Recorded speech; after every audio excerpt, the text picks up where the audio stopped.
In today's video, I'll teach you how to activate Mint Mobile SIM. First of all, launch open any browser of your choice. You can see over here I've opened Google Chrome. Now click on the search bar and type in mintmobile.com. Press enter, or instead of that you can also open the Mint Mobile application if you want. So if you want to activate your SIM, it is actually very simple. At top you'll be able to find various options over here. Click on this option, activate, that you can see on the screen.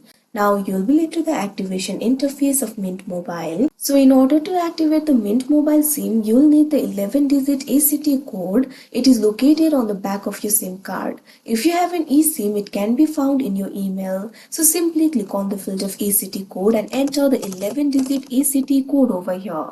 Now click on the option Get Started that you can see on the screen.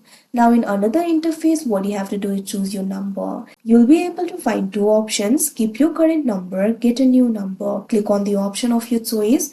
If you select the option for keep your current number, you'll need your old account number and password. Simply enter it over there. Now after you do that, you'll have to insert the SIM or eSIM. If you have the physical SIM, power off your phone, use the ejector tool to swap the SIMs and turn your phone back on. If you have the eSIM, follow the app's instructions in order to scan a QR code or enter the details manually. This will happen digitally. Now after the SIM or eSIM has been inserted, what you have to do is simply follow through any final prompts in the application.